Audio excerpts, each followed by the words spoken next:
पूरी आशा है कि आज का रविवार आप सबका खूब आराम से बीता होगा और आपने अपने सभी कार्य बहुत अच्छे ढंग से वो सब किए होंगे जो हफ्ते भर नहीं हो पाए। रविवार को मैं हमेशा वही टॉपिक्स उठाती हूँ, वही विषय उठाती हूँ जो मुझे लगता है कि हफ्ते भर आप लोगों से साझा नहीं हो पाते। क्योंकि जो लोग रविवार को मुझसे बात करते हैं, मुझे सुबह 7:30 बजे सुनते हैं, उनको लेके इतनी बात तो निश्चित है कि वो पूर्ण रूप से आध्यात्मिक हैं। क्योंकि उनकी आध्यात्मिकता की शिखरता इसी से समझ आती है कि मेरे जैसी साधारण स्त्री का आध्यात्म भी वो सब सुनना चाहते हैं। उन्हें लगता है कि मुझसे भी कुछ ना कुछ ऐसा उन्हें प्राप्त हो सकता है और इसके लिए वो रोज सुबह प्रतिदिन 7:30 बजे उपलब्ध हो जाते हैं। तो उनसे तो मैं हर छोटी छोटी हर बड़ी बड़ी बात को साझा इसलिए भी करती हूँ कि शायद मेरा कोई अनुभव उनके काम आ जाए, शायद मेरे जीवन का कोई सूत्र उनको समझ आ जाए और उनकी समस्या का समाधान हो जाए। लेकिन रविवार को वो विषय उठाती हूँ जो एकदम से ऐसे मुद्दे हैं जो अति महत्वपूर्ण हैं, उस अध्यात्म को लेके, उस संस्कृति को लेके, उस धर्म को लेके और हमारी आत्मिक उन्नति के लिए। क्योंकि मैं चाहती हूँ मेरे से जुड़ा हर व्यक्ति मेरे से जुड़े अनुभवों का एक साक्षी भाव से साक्षात्कार कर ले जाए। और जब मैं ये कहती हूँ कि मेरे अनुभव आप सुनिए, तो ये शायद सुनने में थोड़ा सा बड़प्पन लगता होगा, थोड़ा गर्व लगता होगा, थोड़ा सा लगता होगा कि मैं ज्ञान को यहाँ पे माच रही हूँ। लेकिन उसका मर्म सिर्फ इतना है कि मैं सोचती हूँ कि जैसे माँ नर्मदा की जो पैदल 3600 किलोमीटर की मैंने परिक्रमा की, आप सब में से बहुतों को संभव नहीं होगा उतना समय देना, वो तपस्या करना। तो मैं चाहती हूँ कि वो पूरी तपस्या जो मैंने की, उससे प्राप्त जितने भी अनुभव मुझे हुए, वो सब मैं आप पे लुटा सकूं, वो सब मैं आप तक पहुंचा सकूं। क्योंकि आप भी उस ऊर्जा के कहीं ना कहीं एक साक्षी बन जाएं। मैं जो हर बार किसी घाट पे जाती हूँ, वहाँ सफाई करती हूँ, वहाँ की ऊर्जा को आत्मसात करती हूँ, वहाँ के लोगों से मिलती हूँ, हर तट की अपनी एक महिमा है, आप सबके लिए संभव नहीं होता। तो मैं चाहती हूँ वो सब करने के बाद मैं आपसे वो बातें साझा कर लूँ, आपसे वो अनुभव साझा कर लूँ। तो उसमें कहीं भी कोई गर्व नहीं होता, कोई घमंड नहीं होता, बस मेरा स्नेह होता है कि मेरे से जुड़ी हर चीज़ आप तक पहुँचे, मुझसे जुड़ा जो भी भाव है जो मुझ तक आया है आध्यात्म से, वो मैं आप तक पहुंचा सकूं। तो हमेशा मेरा रविवार को जो विषय होता है वो हमेशा ध्यान और शांति या प्राणायाम या योग या ऐसा ही कुछ होता है, ताकि छोटी छोटी चीज़ें जो लोग बिल्कुल भी आध्यात्म से नहीं जुड़ रहे हैं, नहीं जुड़ पा रहे हैं, कोई ना कोई बहाना ऐसा निकाल लेते हैं, ऑफिस का, नौकरी का, पढ़ाई का और या फिर ठंड का कि सुबह 7:30 बजे नहीं सुन पा रहे हैं कह के, तो कम से कम हफ्ते का एक दिन उनकी जवाबदेही मेरे प्रति हो या ना हो, मैं अपनी जवाबदेही उनके प्रति समझती हूँ। तो आज का विषय मैंने भोजन चुना है क्योंकि मुझे लगता है हम अपने जीवन में जो 95% जीते हैं वो भोजन को संजोने के लिए जीते हैं। हमारे घर में भोजन एकत्रित हो जाए, इसके लिए सारी भाग दौड़ हम जीवन भर करते हैं, जो कि हमारे गांव में बड़े साधारण भाषा में बोला गया है, इतनी भाग दौड़ 2 समय की रोटी के लिए, 2 जून की रोटी के लिए, 2 वक्त की रोटी के लिए। तो ये तो तय है कि जीवन का आधार भोजन है। अब उस भोजन के ऊपर ही व्यवहारिकता, आध्यात्मिकता, राजनीति या आर्थिक पटकथाएं लिखी जा सकती हैं। तो भोजन जो है वो हमारे जीवन का सबसे एक आवश्यक स्तंभ भी नहीं कहना चाहिए, धरातल ही बोल देती हूँ कि बीज है। हम जो खाते हैं वही हमारी ऊर्जा बनता है और जो हमारी ऊर्जा बनता है वही हम सोचते हैं और जो हम सोचते हैं वही निर्णय लेते हैं और जो निर्णय ले लेते हैं वही हमें जीवन भर भुगतना पड़ता है, अच्छा या बुरा। पर पता है दुर्भाग्य की बात यह है कि सिर्फ मनुष्य ही एक ऐसा प्राणी अब बचा है, रह गया है, जिसका भोजन अनिश्चित है। बाकी सभी प्राणी अपनी बुनियादी ज़रूरतों को लेके, अपने स्वभाव को लेके, मौसम की अनुरूपता को देख के ही भोजन ग्रहण करते हैं। उनका एक निश्चित तरीका है। आप गाय और भैंस के आगे भूसे डाल दीजिए, उनको जितना ग्रहण करना है करना है, जबकि नादें भरी हुई होती हैं। हम जब उनका भोजन की व्यवस्था करते हैं तो एकदम भर के रख देते हैं, पर एक वक्त के बाद भोजन करने के बाद वो मुंह फेर लेती हैं। कई बार आप कुत्तों की मन स्थिति देखिए, कितनी भी अच्छी चीज़ आप डालें, अगर उनको नहीं खानी है वो मुंह फेर लेंगे।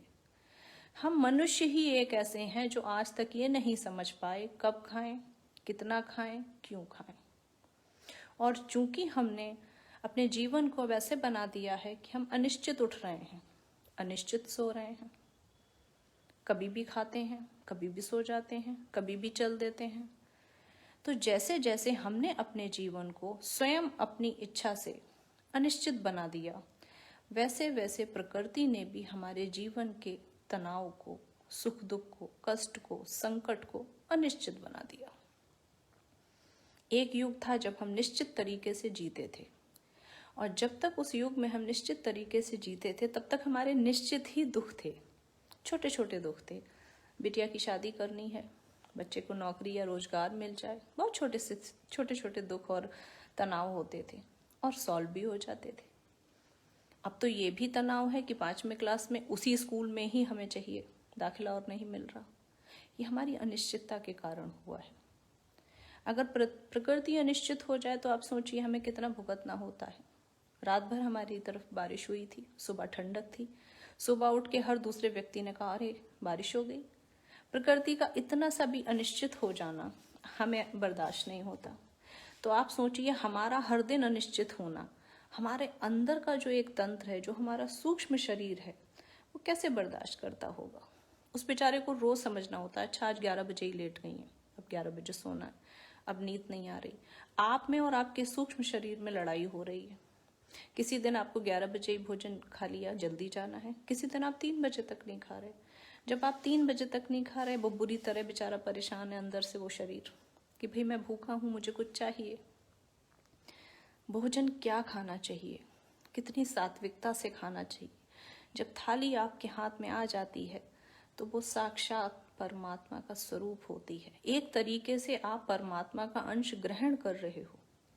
कृपया कोशिश करो आप उस समय कोई कलेश ना हो, क्योंकि वो विष बन जाएगा। आप उसको मिष्ठान ही क्यों ना दे दो, क्योंकि हमारा शरीर एक रासायनिक तत्वों से ही बना हुआ है। ये विज्ञान उस पर इसीलिए मोहर लगाता है क्योंकि हमारा पूरा सनातन ही वैज्ञानिक प्रणाली का है। अब आपने कभी देखा है कि कोई कितना भी सिद्ध महान व्यक्ति क्यों ना हो, कितनी भी सिद्धियां क्यों ना हो, आप उसको विष दे के देखिए, उसको वो जहर चढ़ जाएगा, उसकी मृत्यु हो सकती है। क्योंकि रासायनिक जो तत्वों से हमारा शरीर बना है, आप जो ग्रहण करते हैं उस पर वो तुरंत प्रतिक्रिया दे देता है। आप बासी भोजन कीजिए, आप रखा हुआ भोजन कीजिए, आप बिना बात खाए जाओ, इन सब चीजों का प्रभाव कहीं ना कहीं हमारे शरीर पे पड़ता है। एक सही अनुपात में भोजन ग्रहण करना, एक सही समय पे भोजन ग्रहण करना, कब कितना कैसा अनुपात ये जानना, ये हमारी जीवन ऊर्जा के लिए किसी और ही स्तर पे ले जाता है। आपका भोजन ही ये तय कर देता है आज का दिन आपका कैसा होगा। आपका भोजन ही ये तय कर देता है आज आपको नींद कैसे आएगी, और आपकी नींद ये तय कर देती है आपकी सुबह कैसे होगी, और आपकी सुबह ये तय करती है आज दिन भर आप कैसे जिएंगे, कितने आनंदित जिएंगे। कहने का तात्पर्य है कि सारा आधार भोजन है। तो हमें पशु पक्षियों से ही इतना सीख लेना चाहिए कि एक सही अनुपात में हम भोजन लें, सही समय बनाएं, जितना हो सके संतुलित लें, जितना हो सके एक अच्छा आहार लें। एक भाग कच्चे भोजन का हमारे भोजन की थाली में होना ही चाहिए, या दिन भर की हमारी सूची में होना ही चाहिए। कच्ची मूंगफली, कच्चे चने, कच्चा मूंग, ये हम रात को भिगो सकते हैं और सुबह थोड़ा थोड़ा खा सकते हैं। ये मैं आपको वही चीज़ें बता रही हूँ जो मैं खुद भी सम्मिलित करती हूँ। हालांकि ये बहुत स्वाद नहीं होता, आपको बहुत स्वाद नहीं आएगा, लेकिन दवा की तरह लीजिए, इससे बहुत सारी आपकी जीवन ऊर्जा बहुत अलग स्तर पे होगी। तो पहले हम लोग जो बार बार बोलते हैं ना, पानी तो आ ही जाता है मेरी बातचीत में, मैं नहीं भी चाहूँ तो भी, कि जल के लिए एक नई तरीके की बात शुरू कर दी है, खूब जल पियो, खूब जल पियो। ये सिर्फ मार्केटिंग के फंडे हैं। ये उन बोतल बनाने वालों के फंडे हैं कि आप खूब पीजिए और पैसा फेंकिए।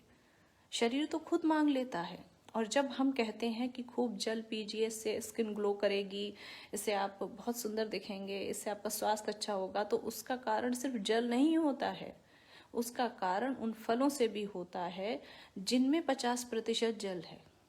उसका कारण उन सब्जियों से भी होता है जो रसदार होती हैं, जिनमें जल है। तो कृपया सिर्फ मेट्रो सिटी वाली प्रणाली पे मत भागिए। अपनी उसी संस्कृति को याद कीजिए जब हमारे किसान भाई लोग, काका लोग आते थे और गाजर खाते खाते खाते खाते खेत से आते थे। उनको कभी भूख नहीं लगती थी। उनके आम तौर पे होता था शलजम, गाजर और मूली, उन्होंने बस उखाड़ी और खा ली। और देखिएगा उनकी स्किन, उनको कभी टैन नहीं होता था, उनकी कभी झुर्रियाँ नहीं आती थी। वो युवावस्था में ही मुझे लगता है हमेशा जाते थे, ऐसी उनकी स्किन होती थी। तो पानी का मतलब होता है सिर्फ ऐसा नहीं आप 11 गिलास पी जाओ, 10 लीटर पी जाओ, 2 लीटर पी जाओ। खूब ऐसी चीज़ें हमारे भोजन में सम्मिलित होनी चाहिए। और भोजन का पहला नियम तो आज ही से बांध लीजिए। अगर आपको उस समय तनाव हो रहा है, क्रोध आ रहा है, तो उस समय 10 मिनट को थाली मत लगवाइए। पहले खुद को संयमित कीजिए, खुद को आनंदित कीजिए, खुद को प्रसन्न अवस्था में लाइए, जो कि कोशिश करने से होगा। फिर आप उस भोजन को हाथ लगाइए। अगर आप प्रसन्न मुद्रा में भोजन ग्रहण करेंगे तो जब वो आपका अंदर जाएगा तो वो किसी और प्रकार से आपके उस पर प्रभाव डालेगा। अगर आप वही चीज़ क्रोध में करेंगे, आप देखिएगा आपका चेहरा कैसे हो जाएगा।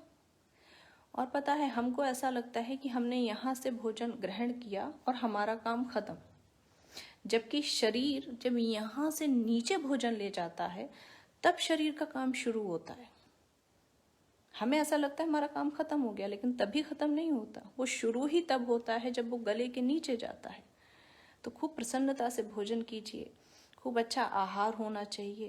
पहले के ज़माने के लोग तो ये तक बोलते थे बार बार मुंह झूठा ना हो। उनके हर सूत्र का कोई मतलब था।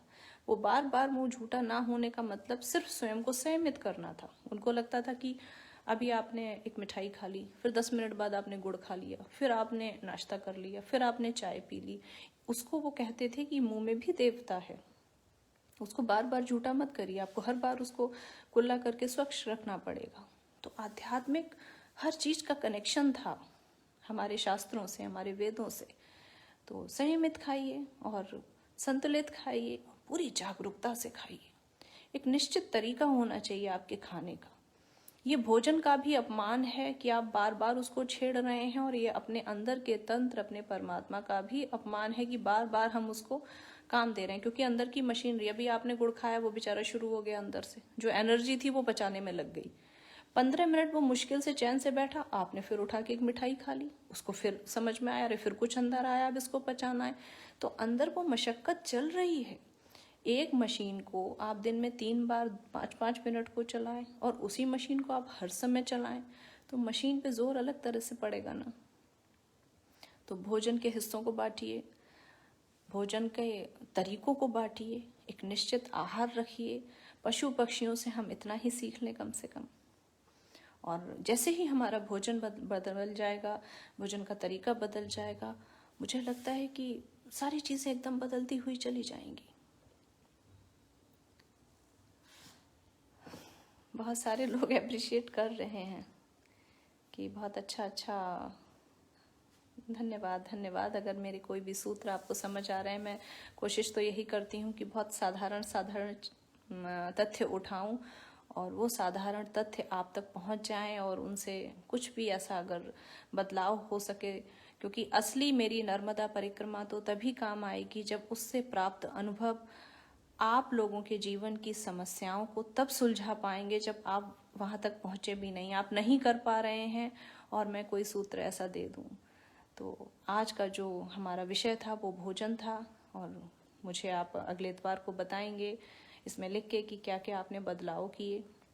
भोजन के बैठने का भी पूरा एक तरीका है। जिस बिस्तर पे आप सो रहे हैं उस बिस्तर पे कभी भोजन मत करिए। ये जब से फ्लैट देखे हैं मैंने, जो फ्लैट की प्रणाली चली हुई है शहरों में, मैं देखती हूँ उसी बिस्तर पे सोना होता है, उसी बिस्तर पे खाना होता है।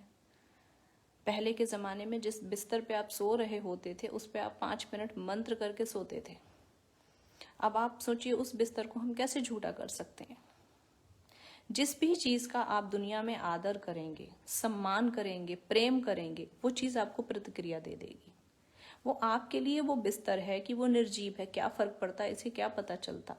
आप एक बार उसको सजीव बना के देखिए, वो बिस्तर ही आपको आसन का काम कर जाएगा। वो जो भोजन आपको लगता है कि सिर्फ 2 रोटी है, पेट भरना है, आप एक बार उसको ठाकुर जी का प्रसाद समझ के ग्रहण करने की कोशिश कीजिए कि नहीं, आज तो मेरे कृष्ण ने, मेरे ठाकुर ने मुझ पे कृपा बरसाई और बिना कोई ऐसा प्रयास मेरा बहुत अधिक नहीं था, फिर भी मुझे 2 वक्त की रोटी मिली, आज मेरी थाली में भोजन आया है। बहुत ऐसे भी होंगे आज जिन्होंने मेहनत की होगी, बट किसी ना किसी कारणवश उनकी थाली उनके हाथों तक नहीं पहुंची। उनसे तो हम बेहतर हैं। जैसे ही आप ये सोचेंगे, उसका रस बदल जाएगा, हार्मोन्स बदल जाएंगे, रासायनिक तत्व बदल जाएंगे, भोजन के भी और आपके अंदर के भी। तो प्राथमिकता से अच्छा भोजन, संतुलित भोजन, जागरूकता से भोजन हम आज के रविवार में से उठाएंगे। कल सुबह 7:30 बजे फिर ऐसा ही कोई एक विषय उठाएंगे जो रोज लोग जुड़ते रहते हैं, उनसे बात करूंगी और वो अपनी सब जिज्ञासाएं भेजें। जो भी लोग आज जुड़े हैं उन सबका बहुत बहुत आभार, बहुत बहुत नमन। और कल एक नई शुरुआत, एक नए सोमवार के साथ, एक नए सूर्य के साथ आप सब आरंभ कीजिएगा। नर्मदे हर।